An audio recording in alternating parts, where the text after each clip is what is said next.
Hi, in this tutorial we're going to see how to expose a simple Java program as a web service and test the same using Jdeveloper technology preview 4.11g. So here I have a simple application for that. Just close all these. Yeah, so this is a simple Java file called calculator which has 4 methods: addition, subtraction, multiplication, division. So to expose it as a web service, a Java web service, all I'm going to do is on the projects panel I'm going to right click on the file and say create web service. Just get this wizard and you need to select one of the standards that you need to follow. So I select go with the Java EE 1.5 with support for JAX, the web service annotations. So just go next. Want to change the web service name? Yes. Goes say calculator web service. Say next, and then want to expose all the methods. I want to expose all of them. Yes. Next, next, next. I say finish. So finish. Now it generates your WSDL and the mapping files. So your WSDL and everything is ready, and now we can go ahead and test it. To test, all you need to do is right click on the Java file and say test web service. So once you do that, as you can see, I have a integrated OC4J server running. It starts a new thread for the application, and the HTTP analyzer pops up using which you can test your web service. So what I do is I just clicked on this link and I get all these filled up automatically in the HTTP analyzer. So as you can see, the URL, the WSDL location, the service name, the port, the method, whether it's post, port, delete, or connect, and then operations or these methods which have been exposed as web service within the class. So just show you simple addition. So selected add, these are the two arguments, say 3 and 4, and I say send request. Now in the response, if you just scroll down and see the parameter 7. So you can either test this using the HTTP analyzer.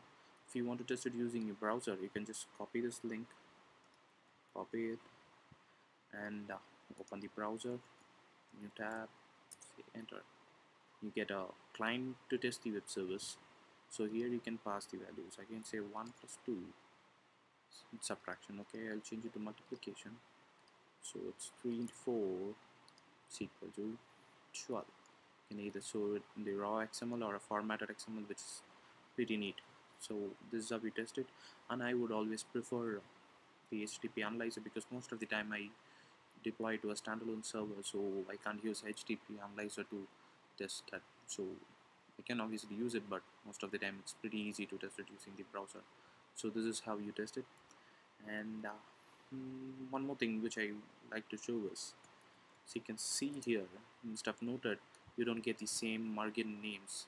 Instead of I was actually passing it as a comma b, but it appears as argument as 0 and 1 because the annotations are not set properly. So what I'm going to do now is try to change it. Say at web param, I will say name is equal to x. So from now on, a would be called as x, and web param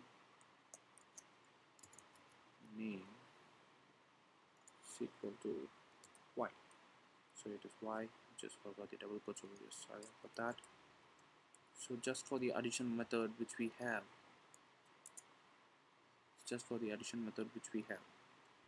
it's going to be, so the input parameter a would be called as x and b would be called as y. Oh, why it's showing me an error? Just check that. Oh, sorry about that, I missed the int. Yeah, so now it's fine. So what I do is I'll just test it again. I'll stop the current instance, right click, and I will say test web service. So once again it starts the instance. There you go. So just copy it, the URL, put it in a browser. So for subtraction, as you can see, it's still argument 0 and 1. When you change it to addition, it's to x and y. This is how you change the annotation. So you can change the port name, you can change the method name, or change the a parameters name and whatever you want. So this is how you create a simple Java based web service. This is how most of the web services like credit card limit check web services are implemented. So hope you understood how to create one. Thank you.